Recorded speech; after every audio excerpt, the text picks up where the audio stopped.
নামাজ শুরু করতেই আপনার পাশে কে এসে দাঁড়ায়, একটি এমন ঘটনা যা শুনলে আপনি অবাক হয়ে যাবেন। কখনো কি আপনার সাথে এমন হয়েছে? আপনি সারাদিন নিজের কাজ নিয়ে ব্যস্ত ছিলেন, মন একদম শান্ত ছিল, কিন্তু ঠিক যখন আপনি আল্লাহু আকবার বলে নামাজের জন্য হাত বাঁধলেন, হঠাৎ করে মাথায় চিন্তার ঝড় শুরু হয়ে গেল। সেই ভুলে যাওয়া কথা, সেই জরুরি কাজ, সেই পুরনো স্মৃতি যা সারাদিন মনে পড়েনি, ঠিক সেই সময়ই কেন মনে পড়তে শুরু করলো? বিশ্বাস করুন, এটা শুধু আপনার অস্থির মন নয়, এর পেছনে একটি ভয়ঙ্কর কারণ আছে। ইসলামে, বিশেষ করে হাদিসে, এই বিষয়টির উল্লেখ খুব স্পষ্ট ভাষায় এসেছে। এটা কোনো কাকতালীয় ঘটনা নয়, বরং একটি ষড়যন্ত্র।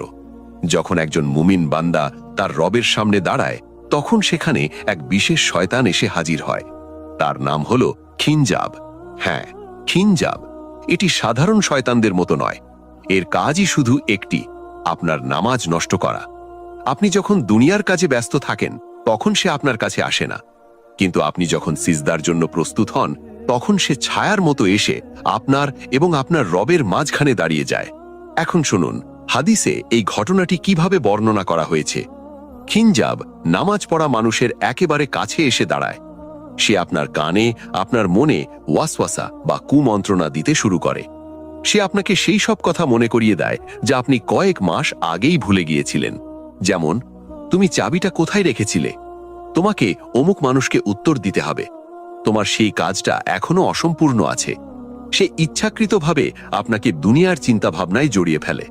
তার উদ্দেশ্য শুধু আপনার মনোযোগ নষ্ট করা নয়, বরং আপনার হৃদয় থেকে সেই শান্তিটুকু কেড়ে নেওয়া যা নামাজের আসল রূহ। সে আপনাকে এতটাই ব্যস্ত করে তোলে যে আপনি ভুলে যান আপনি আসলে কার সামনে দাঁড়িয়ে আছেন। আর তার সফলতা তখনই হয় যখন আপনি ভুলে যান আপনি কি পড়ছিলেন। সে আপনাকে এতটাই বিভ্রান্ত করে দেয় যে আপনি মনে করতে পারেন না আপনি 2 রাকাত পড়েছেন নাকি 3 রাকাত। মানুষ গোনাও ভুলে যায়, সিজদাও ভুলে যায়। শরীর থাকে নামাজে, কিন্তু মন থাকে বাজারে বা অফিসে। এ সবই সেই খিনজাবের কৌশল।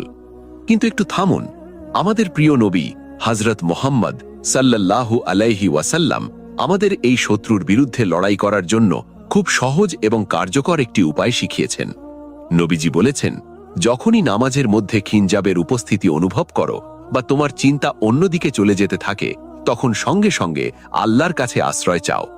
মনে মনে বলো, আউযু বিল্লাহি মিনাশ শাইতানির রাজিম। তারপর নিজের মুখ একটু বাম দিকে ফিরিয়ে 3 বার হালকা করে ফুঁ দাও। হাদিসে এসেছে, তুমি যখন এটি করবে, তখন সেই শয়তান অপমানিত হয়ে সেখান থেকে পালিয়ে যাবে।